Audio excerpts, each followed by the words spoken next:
Beauté et bienvenue au rendez-vous des femmes ambitieuses en quête des réalisations personnelles, telle une mission de vie. Je suis Jaël Bongo, la révélatrice, ton hôte, ta coach et bien plus. Si tu te sens tiraillée entre tes projets ambitieux et un quotidien frustrant, même après avoir construit une vie qui te semble parfaite, sache que derrière chaque femme ambitieuse se cache une histoire puissante, souvent oubliée. J'ai créé ce podcast avec une triple intention.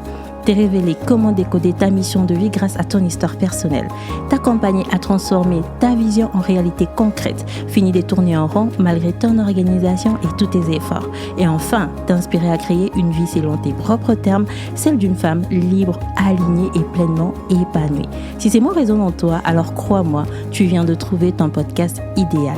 Abonne-toi et laisse cet épisode devenir ta propre révélation. Bonne écoute.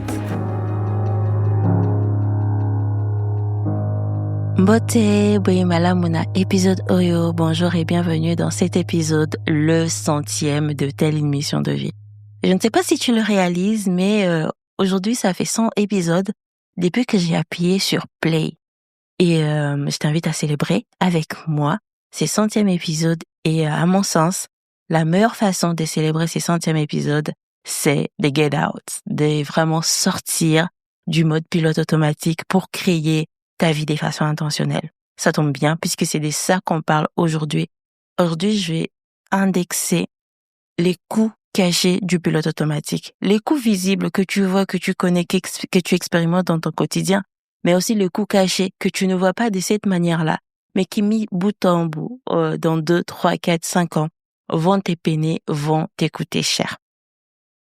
Et donc, la semaine dernière, on a parlé du fait que tu vivais en pilote automatique. Je t'ai montré, donné des exemples concrets de où tu vivais en mode pilote automatique, que ça soit au niveau de tes dépenses, au niveau de ton dressing, au niveau de ton plan, de ta maison, de comment et où tu vivais en pilote automatique.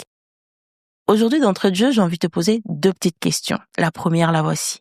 D'où viennent les vêtements que tu portes aujourd'hui? Et encore, d'où vient le matériel avec lequel tu es en train de m'écouter en ce moment? Tu peux te demander, mais Jaël, pourquoi tu me poses cette question? C'est parce que les vêtements que tu as là tout de suite sur ton corps et les téléphones que tu as entre tes mains pour m'écouter, tout ça vient d'une décision que tu as prise dans ton passé, que cela soit un passé proche ou lointain. Tu as choisi, tu as pris une décision et tu as acquis quelque chose.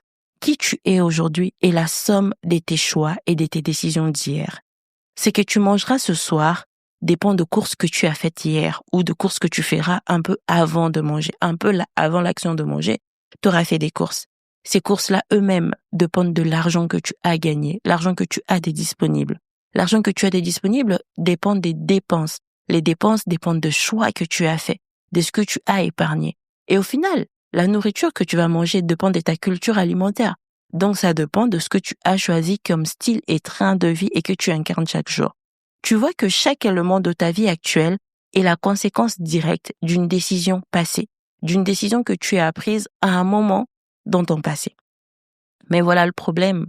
Combien de ces décisions étaient vraiment tes décisions à toi? Tu t'es posé, tu t'es dit, c'est comme ça que je veux faire, c'est comme ça que ça va se passer. Combien des décisions, des choix étaient conscients, intentionnels, alignés avec la femme que tu veux devenir, la vie que tu veux vivre, que tu veux incarner? Et combien dans tout ça étaient juste de choix par défaut, parce qu'on le fait comme ça? Tu te souviens des études que tu as faites? Combien parmi nous ont fait des choix de leur formation par vocation véritable? Combien d'entre nous l'ont juste fait parce que ça rémunère bien, parce qu'il fallait suivre les traces de quelqu'un dans la famille, parce que c'était un secteur qui était stable, qui était porteur? Tu te souviens de ton premier emploi et de ton activité professionnelle actuelle? Combien d'entre nous travaillons là où nous sommes en se disant des expressions, des phrases comme « je fais ce travail parce que j'ai étudié dans cette direction » ou encore « je fais ça en attendant de trouver mieux » ou encore, la pire de toutes, « j'ai fait ça juste pour joindre le debout ». Et les plus troublants dans tout ça, c'est d'avoir cette connaissance sourde que il existe mieux, qu'il y a une meilleure façon de vivre, qu'il y a une meilleure façon de faire, mais que c'est mieux et réservé à plus tard, à un futur hypothétique, juste, tu sais, pas maintenant. Et moi, dans cet épisode, je vais vraiment t'inviter, te montrer que les pilotes automatiques peuvent très très vite te donner l'illusion du mouvement. Et comme tu vas avoir l'illusion du mouvement, tu vas avoir l'impression que tu fais des choses qui n'aboutissent pas, alors que tes efforts sont conjugués dans la mauvaise direction. Je vais te donner un exemple concret. Imaginons que tu as un projet entrepreneurial, d'accord? Tu as un projet entrepreneurial, tu prépares tout ça, tu y penses, tu y travailles, tu peux même faire un vision board, tu fais un planning et tout ça. Et tu te rends compte que, en fait, pour mon projet entrepreneurial, il me faut un business plan. Sauf que moi, je ne sais pas faire des business plans. Alors, qu'est-ce que tu fais? Tu cherches des vidéos YouTube de quelqu'un qui a déjà fait un business plan et tu vois que la personne propose une formation pour faire un business plan. Donc, tu prends la formation, tu t'appliques, tu y passes 2 jours, 2 semaines. À la fin, tu as terminé la formation. Peut-être que même tu as une certification ou quelque chose qui certifie que tu as suivi cette formation-là. Mais à la fin de cette formation-là, tu n'as pas toujours ton business plan. Tu n'as pas toujours le business plan de ton projet. Pourtant, tu as investi du temps, tu as investi de l'argent, de l'énergie, mais tu n'as pas avancé dans ton projet en lui-même. Tu as avancé dans ta capacité à te rassurer, à te dire « j'ai fait quelque chose, je cochais une case ». Ça juste nourrit ton intention, sans jamais l'incarner.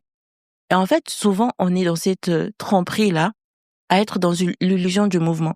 On croit qu'on est en train d'agir en direction de notre projet, alors qu'on est en train d'agir juste pour nous conforter du fait qu'on est en train de faire quelque chose en direction de notre projet, alors que ce n'est pas le cas. Mais pourquoi on fait ça d'ailleurs? Pourquoi on agirait dans le sens de nous conforter, de dire on est en train de faire quelque chose, plutôt que de directement aller faire les choses qui vont apporter des vrais résultats? C'est parce que les décisions dont la finalité n'ont pas trop de risques nous confortent. Elles nous donnent l'illusion du pouvoir, du choix et de la liberté. C'est comme les scrolls sur les réseaux sociaux. Tu sais, les scrolls sur les réseaux sociaux avec ce qu'on appelle du snack content, les contenus ultra rapides, tout ça, ça donne l'illusion de la décision, tu sais. J'ai le droit de liker, j'ai le pouvoir de liker, j'ai le pouvoir de commenter, j'ai le pouvoir d'enregistrer, de partager. Mais il n'y a pas que ça. J'ai aussi le pouvoir de sanctionner, j'ai le pouvoir de signaler, j'ai le pouvoir de me désabonner. En fait, puisque tout ça, ça donne l'illusion des décisions qu'on fait, des actions qu'on fait, c'est comme ça qu'on y répare encore et encore. Parce que ce sont les illusions des décisions, des micro-décisions.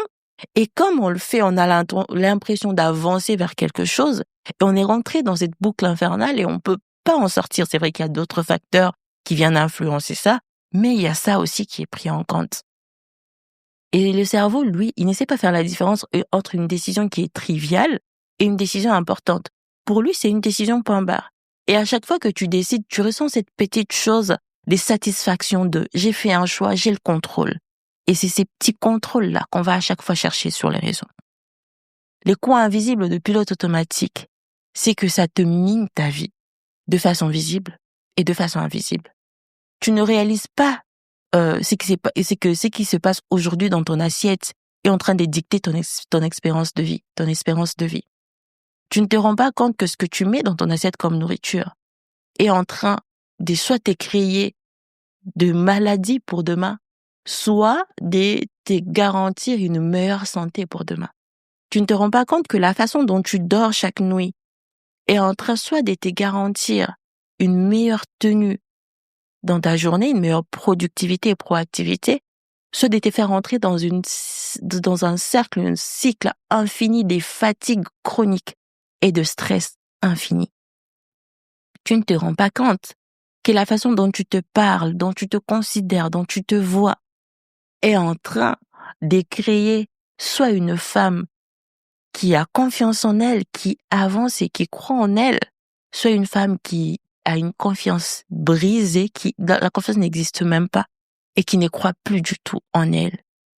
Tu ne te rends pas compte que les consommations, que ce soit livres, podcasts, tout ce qui se passe autour de ta consommation qui nourrit ton intellect, qui nourrit ton subconscient, et sont en train de t'appauvrir, sont en train de t'enrichir et d'ouvrir des nouveaux canaux. Et d'une certaine manière, les choix que tu fais aujourd'hui, arriver dans 1 mois, dans 6 mois, dans 1 an, seront des choix du passé qui auront créé les futurs que tu veux.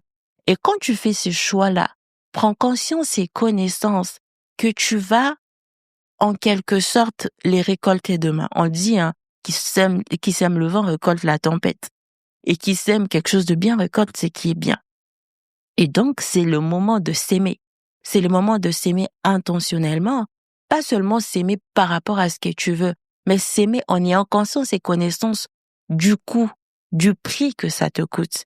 Et parfois, on aime, pas on aime. Parfois, c'est bien de remettre sur la table c'est qu'on perd un peu. Parce que ça va avec le biais cognitif de l'aversion à la perte. Quand on va tout de suite te dire c'est que tu as à perdre dans quelque chose. Et en fait, puisque tu vas pas vouloir perdre ça, tu vas vraiment faire de ton mieux pour pouvoir capitaliser et conserver cela. C'est même un biais marketing qui est utilisé souvent de l'aversion à la perte. C'est quand on va te dire dans 3 jours, si tu achètes aujourd'hui, tu as accès à ça, mais dépasser telle heure, tu n'auras plus accès à ça. C'est comme dans téléshopping. Pour les personnes qui commandent aujourd'hui, vous avez ça en bonus, mais si tu commandais un autre jour, tu auras ton article tel que tu veux. Mais puisque en commandant là aujourd'hui avant 12 heures, tu as 3 autres choses en bonus, des choses déjà précises dont tu avais strictement pas besoin, mais puisqu'on te le fait savoir, en fait, l'aversion à la perte va te faire dire, mais en fait, j'ai perdu ça. Donc, il faut que j'agisse maintenant. Mais tu n'agis pas parce que tu prends ton produit, tu peux le prendre à n'importe quel moment de ta vie.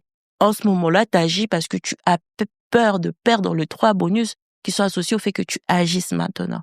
Et donc, moi, c'est important pour moi de te rappeler, c'est que tu as à perdre pour que tu décides maintenant. Parce que la décision, tu peux la prendre à n'importe quel moment de ta vie. Sauf qu'à n'importe quel moment de ta vie, tu es drivé par le pilote automatique. Et pour que tu fasses ce choix conscient aujourd'hui, je me remets sur la table, c'est que tu as à perdre.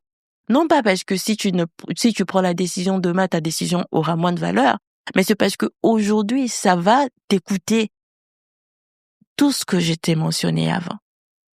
Et je t'ai parlé du domaine de la santé, mais c'est la même chose dans tes finances. C'est la même chose dans tes relations. C'est la même chose dans tes loisirs. D'ailleurs, les loisirs, tu n'en as plus. Parce que tu t'es dit que tu n'as pas le temps de te divertir. Il faut que tu puisses t'occuper de la maison, il faut que tu travailles, il faut que tu ramènes l'argent à la maison. En même temps, il faut que tu puisses avoir une vie sociale. Le loisir, franchement, pas les temps. Mais combien du fait que tu ne puisses pas avoir de loisirs, ça mine ta créativité. Et quand ça mine ta créativité, ben, tu te retrouves à vivre une vie routinière qui t'enferme, qui te fait te sentir, j'ai envie de dire, dans cette boucle infernale et dans cet état où ta flamme créatrice est en train de s'éteindre, où ta joie est en train de disparaître et tu veux chercher ça ailleurs, alors que c'est dans ta capacité à créer. Vraiment, il est temps que tu décides de vivre ta vie en dehors des fonctions, en dehors du rôle, en dehors de la profession, en dehors du mariage, en dehors de la relation. Que tu vives pour toi, en toute dignité et de façon vraiment très particulière. Pour certaines d'entre nous, on va attendre l'électrochoc. On va attendre un événement qui va arriver, qui va ne nous laisser aucun autre choix que celui de s'arrêter et de faire volte-face. Ça peut être un diagnostic médical, ça peut être une séparation, ça peut être un licenciement, ça peut être la perte d'un être cher. Crois-moi, ça coûte très très cher. Et beaucoup d'entre nous vont attendre cet électrochoc-là pour pouvoir changer les choses, pour pouvoir décider que là c'est bon, j'arrête. Là, les choses doivent vraiment changer. Mais cet électrochoc, on peut le créer à tout moment. On a juste à ressasser nos vies, à ressasser toutes les choses qu'on a construites et qui ne nous plaisent pas. Mettre ça en mémoire devant nous, nous rappeler pourquoi ça ne nous convient pas, pourquoi on veut changer. Pour moi, c'est l'électrochoc le plus puissant. Mais ça, on ne le considère pas. Pourquoi? Parce qu'on s'est dit juste, demain les choses vont changer, tu sais. Demain. Mais demain, c'est quand? Demain, c'est quand? Pourquoi tout d'un coup, quand il y a cet événement marquant là, on est comme doté d'un pouvoir de changer, alors que cet événement marquant, on peut le créer, on peut décider de quand c'est notre momentum, quand c'est le moment où tout bascule pour nous. Pourquoi on doit attendre un facteur extérieur venir nous secouer dans notre intérieur, alors qu'à tout moment, on peut faire en sorte que ce qui se passe dans notre intérieur puisse créer le momentum extérieur. Ça part toujours dans ce sens-là. Ça part toujours de l'invisible au visible, et ensuite le visible va revenir vers l'invisible, et c'est reparti encore. Et donc, je t'invite à réaliser que le pilote automatique t'écoute cher, voire très très cher. Les pilotes automatiques t'écoutent beaucoup. Tu dis que tu restes dans ces travails-là juste en attendant de trouver mieux, mais entre-temps, qu'est-ce qui se passe? Tu exerces une carrière qui ne te ressemble pas. Le potentiel que tu as reste comme, tu sais, dans un réservoir en attendant de se déployer un jour. Tu vas passer du temps à construire la vie professionnelle de quelqu'un d'autre puisque ce n'est pas ce que tu veux. Tu vas te réveiller dans ta vie à 55 ans en te demandant qu'est-ce que j'ai fait de mes meilleures années? Parce que l'énergie, la force que tu as aujourd'hui, tu n'auras pas ça dans 30 ans. Et ça, il faudrait que tu prennes connaissance parce que la vie est faite des saisons. Une fois que ta saison de vigueur sera passée, tu vas regretter de ne pas avoir fait ce qu'il fallait. Dans tes relations, les pilotes automatiques t'écoutent tes amitiés, tu restes dans des relations qui t'évitent, qui ne te nourrissent pas. Tu es dans cette vie, dans ces trains qui t'étouffent. Tu restes. Tu es entouré des gens, mais tu es extrêmement seul. Parce que ce que tu vis, tu ne peux pas le partager. Soit on va se moquer de toi, soit on va te dire que tu vas un peu dans tous les sens, soit on va te jalouser. Enfin, dans quelle relation tu vis si tu ne peux pas parler franchement, honnêtement, authentiquement, sans que tu sois jugé, sans que tu sois taxé à un moment donné? Pourquoi tu vas te coltiner des relations qui ne te portent pas? Au niveau de tes dépenses, au niveau de tes finances, tu n'as aucune stratégie financière consciente, si ce n'est que de faire rentrer de l'argent et de les faire sortir par des dépenses. Tu n'as rien qui n'a été mis en place comme investissement, comme... Quand je parle d'investissement, je te dis pas va dans l'immobilier, je te dis pas va dans la crypto, je te dis pas va dans je ne sais quoi. Il y a plusieurs façons d'investir. Tu peux investir dans la terre, tu peux investir dans les champs, tu peux investir dans beaucoup de choses. Mais toi, la stratégie, tu ne l'as même pas, ce n'est même pas envisageable. C'est pour plus tard, quand tu auras beaucoup plus d'argent. C'est quand on a compté 1 qu'on peut compter 2. Si en ayant 10, tu ne mets pas 0,5 de côté, ce n'est pas en ayant 3000 que tu mettras 10 de côté, crois-moi. Et ça passe par beaucoup de choses. Et comme je disais, dans ta spiritualité, tu vis une vie sans profondeur, sans sens, un quotidien mécanique. Tu ne vois même pas comment ce que tu fais chaque jour contribue à quelque chose de plus grand que toi. Tu as les sentiments d'être un robot qui exécute des choses et pas de cette, j'ai envie de dire, pièce importante d'un puzzle géant qui, sans ta place, sans ta présence, le puzzle ne sera jamais complet. Tu existes, mais tu ne vis pas. Et dans les développements personnels, tu sais beaucoup de choses. Et surtout en 2026, là, j'ai envie de dire, je sais que le meilleur viendra encore, puisqu'on va le créer, ces meilleurs-là. Mais vraiment, j'ai envie de dire, par rapport à notre passé, on a atteint l'apogée de la connaissance et du savoir. L'information est partout. On peut le trouver chez les gens, on peut le trouver sur YouTube, à la télé, dans les livres, dans les magazines. On peut le trouver avec l'intelligence artificielle. L'information est partout. Et j'ai même envie de dire qu'on devient obèse d'informations. Tu sais, on parle d'obésité calorique, mais là, on devient obèse d'informations. On a tellement d'informations qu'on ne sait plus passer à l'action avant de trouver la meilleure information. On sait beaucoup trop de choses, mais il n'y a pas beaucoup de changements. Parce que il y a une très très grande différence entre savoir quelque chose et changer la chose. Quand tu vas chez le médecin et que le médecin fait un diagnostic qui te dit « Oh tiens, t'as mal à la tête », toi tu te plains que tu as mal à la tête. C'est les symptômes, d'accord. Tu vas chez le médecin te dit « Tiens, tu as mal à la tête parce que tu as une dent qui est carriée. » Et en fait, tes nerfs qui vont de ta dent à ta tête font que cette douleur-là de cette carie vient toucher à ta tête. C'est pour ça que tu as mal à la tête. Est-ce que quand le médecin te dit ça, tu es guéri? Est-ce que la carie est partie? Est-ce que les maux de tête ont disparu? Pas du tout. Pourtant, on t'a donné l'information, on t'a donné la connaissance, on t'a donné les savoirs. Mais pourquoi ça partira pas? Parce que avoir une information ne veut pas dire y remédier. Comprendre et connaître un mécanisme ne veut pas dire que tu es sorti du cycle, ne veut pas dire que tu es sorti du schéma. Ça prend bien plus que ça. Et donc, toutes les informations, les connaissances que tu es en train d'accumuler, c'est très bien. Mais si tu n'as pas des réelles structures pour pouvoir implémenter cela, ça ne sert strictement à rien. Tu vas avoir l'information qui vont te conforter. Tu te souviens de l'exemple que je t'ai donné au début? Tu veux lancer ton entreprise, qu'est-ce que tu fais? Tu t'évertues à apprendre à faire un business plan. Tu t'évertues à avoir plus de connaissances. Tu vas encore obèse d'informations.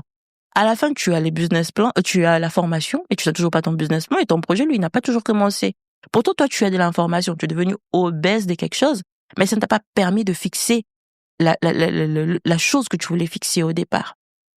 Et c'est pour ça, parfois, qu'on a besoin que quelqu'un nous prenne par la main, que quelqu'un nous mette dans un cadre qui est structuré, qui est pensé, pour pas juste nous donner l'information, mais pour réellement nous faire passer à l'action. Et c'est exactement ce que moi je fais dans mes accompagnements. Je ne suis pas là juste à te dire, oh voilà ce qui se passe dans ta vie, voilà pourquoi ton histoire t'a conduit là, voilà pourquoi tes choix d'hier t'ont emmené là. Je te prends par la main dans un cadre pensé pour cela, pour que, au-delà de juste te dire, voilà pourquoi ça se passe de cette manière-là, mais aussi que la porte de sortie soit envisagée, créée ensemble, et qu'ensemble on puisse emboîter le chemin de la porte de sortie. Et vraiment on réalise que les pilotes automatiques a un coût, à la fois visible, mais aussi invisible. Mais le coût ultime de tout ça, c'est que le pilote automatique t'écoute la vie intentionnelle. La vie intentionnelle que tu veux vivre, que tu veux créer. Cette vie où tu te vois, tu es bien avec ton corps, tu as une relation réconciliée avec ton corps, où ta santé financière, tu es prospère et stable financièrement, où tu es dans des relations qui t'épanouissent, quand tu échanges, tu as ces visages qui s'illuminent, le sourire, tu ris à gorge déployée, où c'est que tu mets dans ton assiette contribue à ta vision, à ta mission de vie. Cette vie-là, elle est possible. Mais tant et si longtemps que tu seras dans les pilotes automatiques, où tu seras dans l'illusion du pouvoir et du contrôle, ça sera à chaque fois au prix de cette vie-là. Tu vas hypothéquer cette vie-là. Et on se retrouve la semaine prochaine pour que je puisse te donner le plan. Maintenant qu'on a parlé du fait que tu vis dans le pilote automatique et que j'ai ramené cette notion de tout ce que tu perds un peu pour aller activer ces leviers psychologiques de l'aversion à la perte que tu as en évidence et que tu perds. La semaine prochaine, on passe à l'action. On décide de sortir du pilote automatique avec quelque chose de très très simple et plus si tu voudras, de toute façon ça sera offert, donc ça va t'étenter plus et donc voilà. Mais d'ici à ce qu'on arrive la semaine prochaine, comme je disais, c'est le 100e épisode de Telle une mission de vie et pour moi la meilleure façon de célébrer ça, c'est moi de prendre cette décision-là de sortir du pilote automatique. Alors pose-toi et interroge-toi, qu'est-ce que le pilote automatique t'écoute à toi dans chaque domaine? Qu'est-ce que ça t'écoute au niveau de ta santé?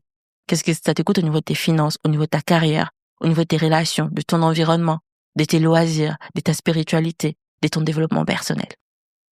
Tu te souviens, au début de l'épisode, je t'ai demandé d'où venaient les vêtements que tu portais ou d'où venait ton téléphone. C'est vraiment pour te rappeler que qui tu es aujourd'hui, c'est la somme de tes décisions d'hier. Maintenant que tu sais que si tu vis en pilote automatique, tes décisions se prennent par défaut et que ta vie s'est créée aussi par défaut, réalise que le pilote automatique te coûte ta vie. Aussi simple que ça. Jour après jour, minute après minute, décision après décision. Tu n'as pas besoin d'attendre un électrochoc, un événement marquant. Tu as juste besoin d'arrêter d'attendre cet événement douloureux qui va t'obliger à changer. Tu peux décider, ici et maintenant. La semaine prochaine, on parle de comment sortir de tout ça pour vraiment créer les systèmes, le nouveau système qui va battre les systèmes du pilote automatique. Parce qu'il ne suffit pas de savoir, il faut incarner. Prends soin de toi et retrouvons-nous mardi prochain. Nous arrivons à la fin de cet épisode, mais ta révélation n'est fait que commencer. Que ce soit une phrase qui t'a touché, une prise de conscience ou la réponse à une question que tu te posais, prends un instant pour laisser cet impact s'installer en toi et rayonner autour de toi. En plus de mes accompagnements et ateliers, tu trouveras dans la description plusieurs ressources pour t'accompagner dans ta réalisation personnelle. Et si cet épisode t'a offert ne serait-ce qu'une petite graine de changement, aide-moi à faire grandir l'impact de telle une mission de vie. Abonne-toi et laisse un avis sur Apple Podcasts ou Spotify. Sache que chaque geste compte et permet à d'autres femmes de découvrir qu'elles aussi peuvent créer une vie libre, alignée et épanouie. Et ça, c'est grâce à toi, ton abonnement, tes écoutes et tes partages. Merci d'être ici. Prends soin de toi et à très bientôt pour un nouveau rendez-vous de révélation. Bye!